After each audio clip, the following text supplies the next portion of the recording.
Tu dis être chrétien, mais ton cœur est rempli de haine?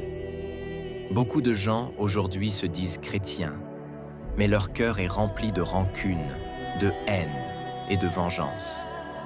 Ils se lèvent dans la prière non pas pour sauver des âmes, mais pour appeler le feu sur leurs ennemis.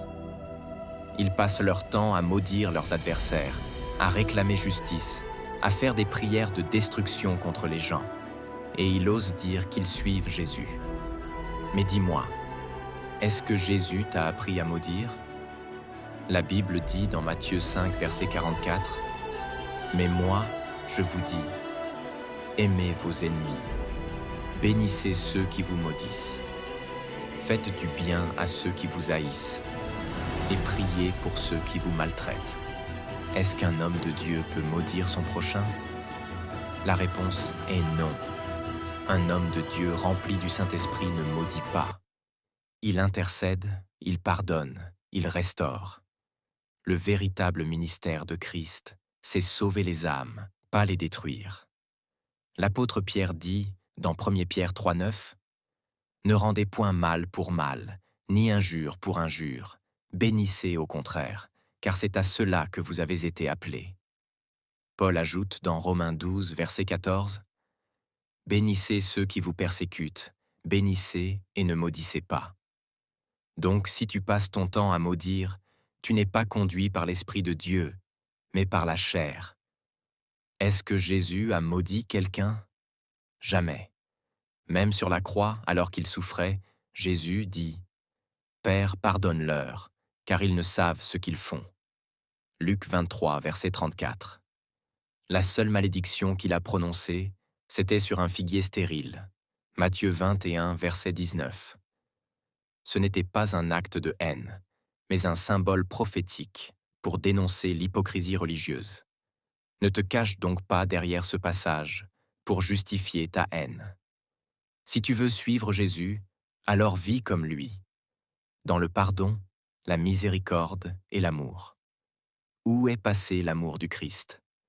Aujourd'hui, on voit des familles brisées, des amis devenus ennemis, des frères qui ne se parlent plus. Les gens sont à l'église, mais leur cœur est rempli de vengeance. Ils prient avec force, mais détestent leur prochain en silence. Ce n'est pas ça, l'Évangile. Un vrai chrétien ne fait pas de distinction entre un sorcier, un féticheur ou un musulman.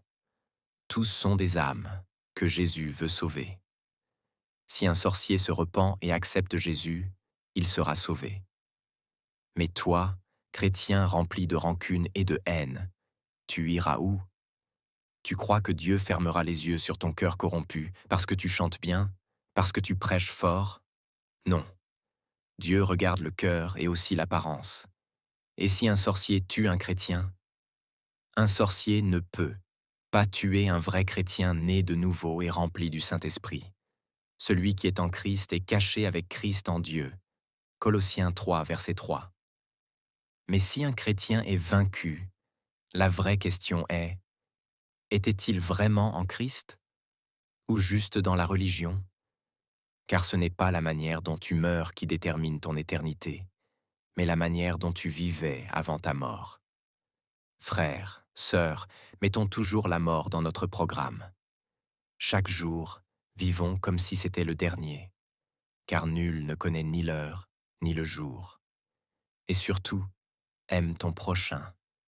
Aime-le comme tu aimes l'argent, comme tu aimes ton Dieu dans les moments difficiles, car c'est là qu'on reconnaît ceux qui ont vraiment l'Esprit de Dieu. Pas dans les cris, mais dans l'amour. Pas dans les discours, mais dans les actes. L'amour, le pardon, la compassion. Ce sont les vraies marques d'un enfant de Dieu. Tu peux prêcher, prophétiser, chasser les démons. Mais si tu refuses de pardonner, tu n'iras nulle part. Le ciel n'est pas pour les religieux. Le ciel est pour ceux qui ressemblent à Jésus dans leur cœur. Alors, repentons-nous, aimons, pardonnons, car sans l'amour, tu n'es rien. 1 Corinthiens 13, verset 2.